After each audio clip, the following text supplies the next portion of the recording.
What is up, ladies and gentlemen? My name is Guillaume. This is Thomann's Guitars and Basses, and today is a very exciting day for me because I get to talk to Chris Shiflett from the Foo Fighters. The latest record, Medicine at Midnight, just came out. It's an absolute banger of an album, so you should go stream it on repeat just after this video because we're going to be talking about the studio, the writing process, and all of the gear that went into recording that album. I'm really, really excited for this. I hope you are as well. So without further ado, let's catch up with Chris Shiflett. How are you doing, Chris? Good. Yeah, real good. We've been working a bunch and, now the record's out. So things are moving. That's awesome. Man, thank you so very much for doing this. I'm trying to keep myself together right now. But I think I was like 9 years old when I bought my first Foo Fighters album, and it was when In Your Honor came out, and that was a bit of a life-changing moment for me. So talking to you right now means a lot. So thank you for that. I think I was about 9 years old when that record came out too. And somehow now I'm like 100 years older than you. Dude, nah. All right, man. Thank you again. I'm not gonna waste any of your time. You're a busy dude, so I'm gonna jump right in. I have some like broad questions, and then go more into details on the last record and the gear that you use and all that stuff. Is that cool? Yeah, cool. Yeah, totally. Awesome. So first question, because you're one of the only people in the world who's going to be able to give us some sort of insight to the writing process for a band that's as massive as Foo Fighters. And because all of you guys come from like the underground punk grunge scene or whatnot, with that very, get in a garage and jam until you have a record kind of vibe. I was curious to know how that evolved throughout the last 20 plus years up to that album. Yeah, it has changed quite a bit over the years, like the way we make records. I remember when I first joined the band, when it came time to make one by one, the sort of common way of making records for rock bands at that point was like you sat down and you did all the drums, and that took a while. And then you did all the guitars and you did all the bass and you did all the vocals and then you just kind of did it piece by piece like that. And we did that for years. Made records like that. And then that changed a little bit or a lot when we made Wasting Light, because Wasting Light was the first time that we switched to we just recorded one song at a time. And it just sort of worked out that usually takes us about a week. So, on Monday you might be doing drums and then, for me as one of the guitar players, I'm probably doing guitar tracks like Wednesday or something like that. And by Friday evening, you've got a finished song, and you just sort of do that until you have an album's worth of songs. So we started doing it that way then, and have pretty much done it that way ever since. This latest record was a little bit different in that we didn't do the normal sort of like making a million rounds of demos before we started making the record. Okay. Which I think that really wound up having an impact on the feel of the record, because I think it just has I think you can really like demo the life out of songs sometimes, and sort of like doing that over and over and then going and making your record takes some of that spontaneity away. And I think we managed to keep some of that on this new record. Dude, that's awesome. I just realized I didn't even congratulate you for that new record, Medicine at Midnight. It's such a great rock album and like instantly recognizable as a Foo Fighters album, but with a little bit of a twist. And I don't know if that kind of joined what you just said right now, but when I listened to it the first time, I was like, damn, this kind of feels like a bit more 80s than the previous ones for some reason, because there were like some almost like disco drum patterns or like dance drum patterns. Yeah. And I was wondering, am I completely off, or if not, how did that come to be? Yeah, no, that's pretty spot on. I mean, even some of the drums are like, looped drum tracks and stuff, which the band has never, I don't think, ever really done before.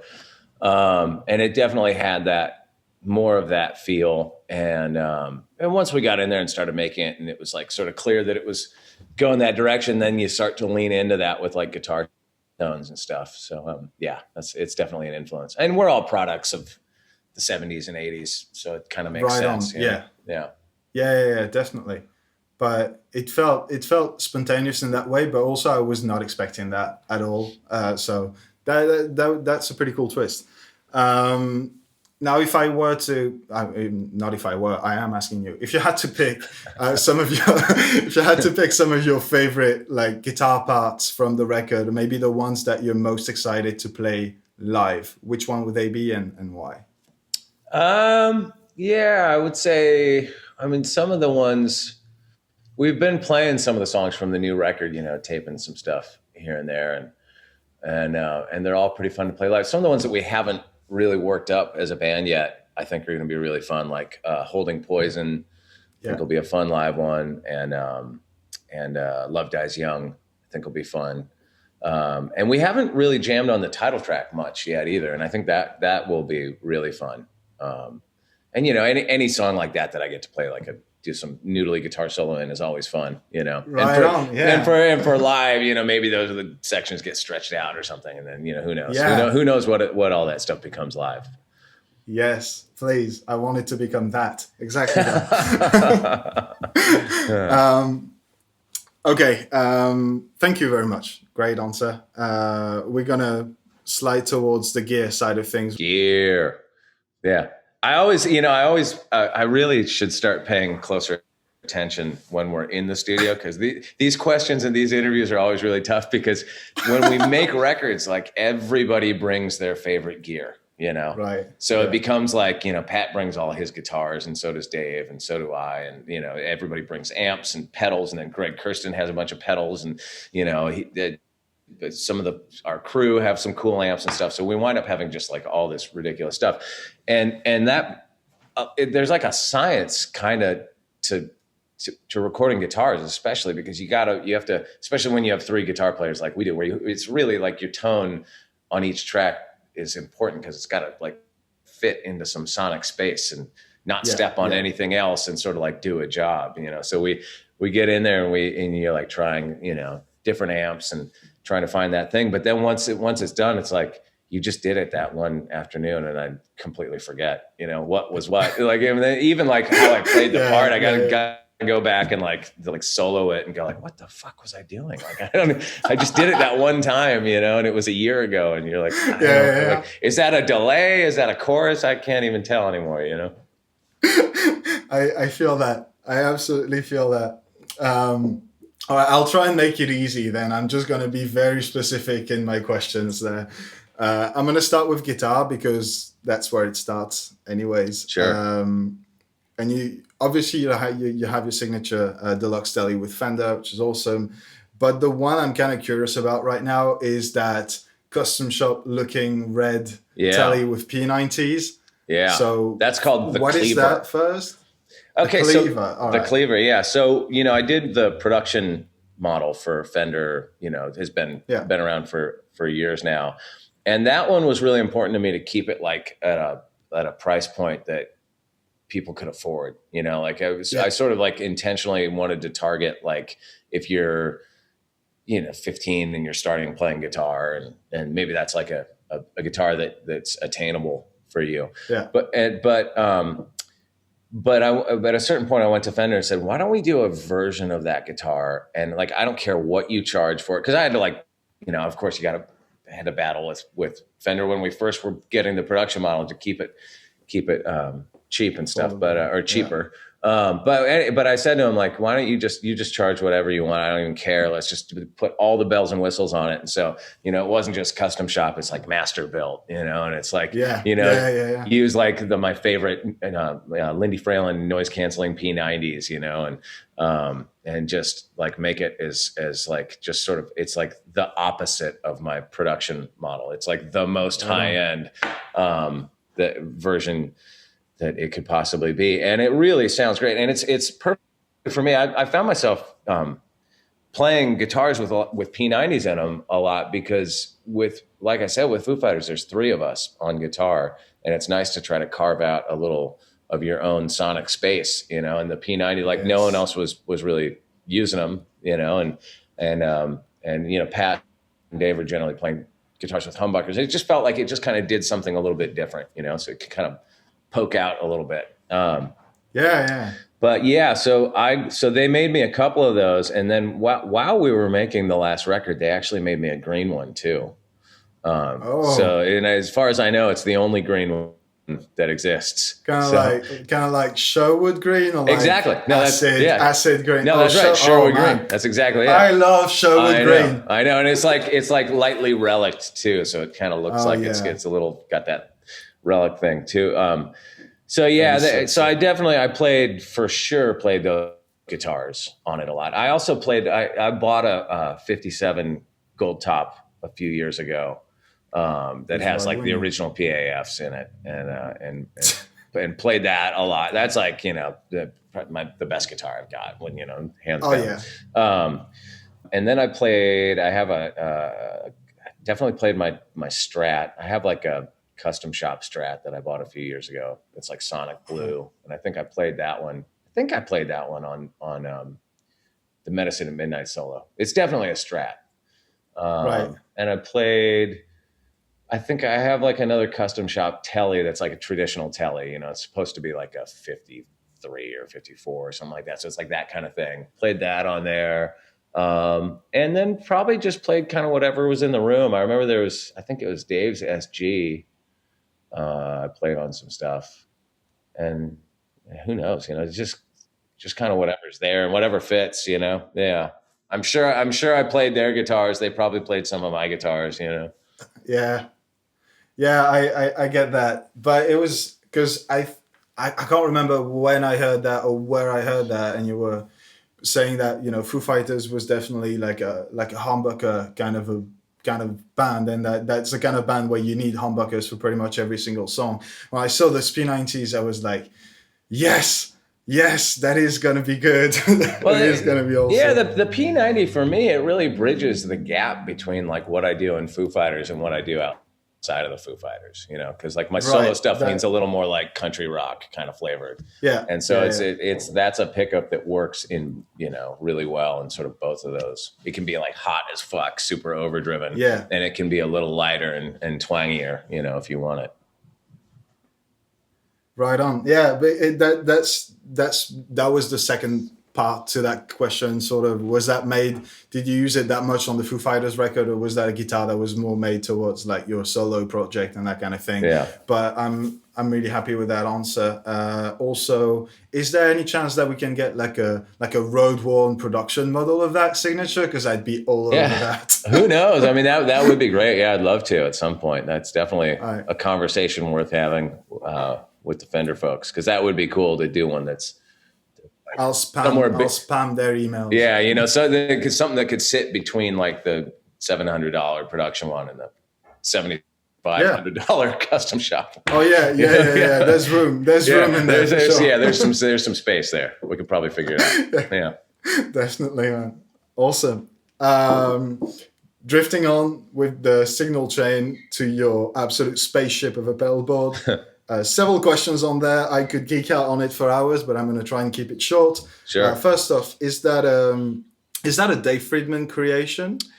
Not my pedal board, although really I should go have him build me one, because I know he does that, and I love Dave, and I've been playing his amps for years. My guitar tech Sean Cox put that together, and we were having some problems. Over the years, you just sort of keep adding pedals to your pedal board, because with every album we make, there's always like one song that you need some specific, it's got to be this chorus pedal, and you only ever use it on that one song. And it might not even be in the set list most of the time, but every now and again it is, and so you wind up just having to have it, and so. What had happened a bunch of times, it was super old school and just the pedals, for years. And when one goes down, when you have 15 pedals on your board, with a Foo Fighter show, like the band doesn't stop, so you can like figure out what went wrong. The band just keeps on flying. And we had some nightmare moments of trying to sort of like fix the pedal board in the middle of shows. And so the solution for that was Sean, my tech, got that. I don't even know what it's called. It's like the controlling bar Yeah, I don't know if like you've a ever seen a switcher. picture. Yeah, it's a switcher. Yeah, And yeah. so that I think the idea is, and so I use that and all the pedals are on the board. I mean, really, you could just take the pedals all off the board if you wanted, but I just don't feel good about that. Like I want to see them. If I need to adjust them, you know, sometimes that stuff gets moved around and you click it on and it's all jacked up. And so you want to be able to reach down and mess with it. But yeah, so that was the idea with that, like have that. And then if something goes down, it doesn't kill the whole chain, you know? That's awesome. All right. And so have you changed anything lately on your board, things that you ended up using a lot on that record and that are going to make it to your touring rig? You know, there's some stuff that I've thought about changing, but we haven't really got into like tour rehearsals where we're running through a set. Everything we've been doing in these months leading up to now has been like kind of specific, like, oh, we need to record, we need to film these songs for a TV show or something like that. So it's all been kind of like that. So I haven't worked that out exactly. I think I'm going to make some changes to it all because there's, you know, sort of it's always kind of evolving and changing, but there's definitely some stuff that's specific to the new record that I wouldn't mind swapping out on there. I think the last thing I really changed was, you know, I had a wah-wah pedal on there for years and I would only ever occasionally use it to do like a half cock wah thing. You know what I mean? I never ever would use it to go like waka chaka, you know. And so what I did, this actually was born out of my solo tour stuff because I just didn't have that space on my, because I take a little teeny board because I'm, you know, van, you know, I got to load it in myself. So I got one of those waffle pedals. Have you ever checked those out? Yeah. I think Full Tone makes it, maybe Waffle. Yeah. That's like one of my favorite pedals because and I swapped that out on my Foo Fighter board for the wah pedal because I only, you know, you just set it where you want it. And so I just have it like set at like a good Mick Ronson, Michael Schenker kind of half right on. Yeah. thing, you know? I was right there. That's the sound, right? You put that half cocked wah into a fuzz or something and you're set. Yeah. That's it. And it even kind of boosts it a little bit too, which is nice, you know? It does. Yeah, definitely. That's so cool. All right. Wrapping on, going on to the amps now because you've used so many things throughout the years, mostly AC30s, but we've seen, you know, Marshall, Fender, custom audio, all of that stuff, boogies on stage. But you've been pretty set on that Friedman Vox setup that you've got going now. So can you tell us a bit more on how you're using it? Is that stereo? Is that wet dry? Is that one for clean, one for dirt? What's happening? I have it. It's set up to AB. So they're never going together. Although that would sound great. I should mess with that, but that's not how I have it set up. I have it set up because some songs need that big Friedman, you know, crunch. Yeah. Because I don't really like, generally speaking, I don't like using overdrives live. I love them in the studio, but I'm not a big fan of using them live. They always feel like they make my sound smaller, you know. I just like a good tube gain, you know, off my amp. So I have the Friedmans going for that, you know, the big rock sound, and then I have the Vox at more of like what I think of as like the more rocking end of like a Tom Petty song or something. You know what I mean? It's that kind of gets a little chimier. It's a less gainy. It's still got that big Vox thing. Oh yeah. And you know, it was kind of a struggle there for a while because, you know, I used to just have an AC30. And then I had my Friedmans, but I found like just for live, it kind of messed my head up because even though it probably sounded fine in the PA, it sounded weird on stage to go from a 412 to the one speaker. You know what I mean? So Vox made me some 412s, and with the AC30 heads, and that's like, you know, the perfect kind of workaround. So I just kind of go between them all night, and sometimes I'll put like a you know, Klon copy in front of the Vox just to grit it up a little bit more. But a lot of times, if it ain't broken, don't fix it. Yeah, exactly. Exactly. Dude, thank you. I think we're out of time, man. But thank you so very much for that. That was an absolute blast. No worries, man. It's so much more fun to talk about this stuff than like we've been doing so much promo lately that it's like this, you just get asked the same stuff over and over again. So this was fun. Thank you. Yeah. Thank you, man. Well, guys, I hope you enjoyed that video. If so, like, subscribe, do all of that stuff. Chris, thank you again. Congrats on the record. Stay safe, stay healthy, keep rocking, and till next time. Yeah, hope we see you soon. Yeah, you too, man. Bye. Bye.